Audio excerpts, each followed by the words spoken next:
Hey guys, it's Wemi here. I wanted to share a quick message with you on the heels of learning that more than 6.6 million US workers filed new claims for unemployment benefits last week. And that is on top of the 3.3 million who filed a week earlier. If you are affected right now by this, confused, hopeless, I'm sure that the last thing that you want to hear is for you to have faith or that this too will pass. For so many of us, it feels like deja vu. The economic crash in 2008 and 2009 left a lot of us feeling the same way. Personally, for me, it was a case of what I feared most happening to me. I didn't make enough money at the time to have a robust savings account, and I was not given a severance as I was told that it was at the discretion of the company and there was nothing to give. While initially being overwhelmed with worry, fear, anxiety on how I would survive this time, I did learn to trust. There are a few things that I learned during that time of my life that I will never forget, and I believe they contributed to who I am today. One, sometimes you're being pushed out. When your blessing becomes your prison, sometimes life will whisper to you, get out, but you don't. Then it'll yell, get out. You still don't listen. Eventually, it'll push you out.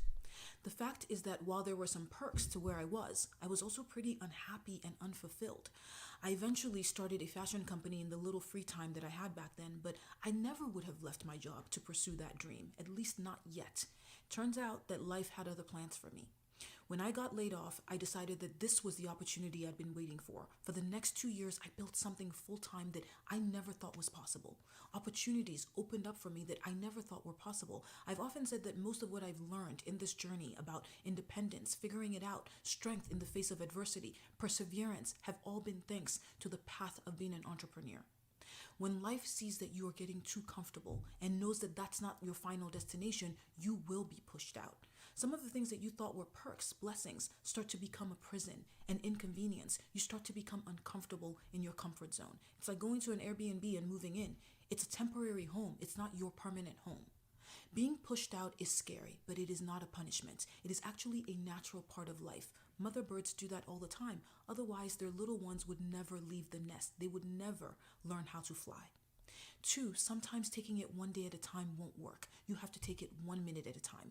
You can get so overwhelmed by all of the things that life is throwing at you, and you think that you won't survive the day. But the question is, can you survive this minute, this moment? Focusing on the moments that you're in will have to be enough.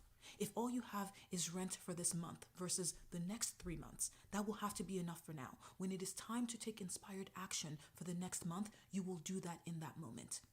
Three, life doesn't waste experiences. This one counts for something too. The last thing that the human spirit wants to ask when it's in pain is, what is this supposed to teach me? But that is exactly what we should be asking. For me, it was not only a period to build a dream that had laid dormant for quite some time, a dream that I felt needed all of these things, money, people, connections, to come to life, but really didn't. It was also about living in trust, learning to live with just what's in front of me, putting one foot in front of the other and being okay with that being enough because it had to be enough. Like 2009, this life situation will also end and transform. I keep saying that we're resilient, and it's because I have seen what we as human beings are capable of. I've seen what I am capable of.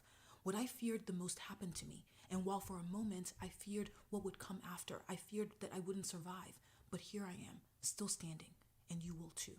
Have a beautiful day, you guys. I'll see you soon.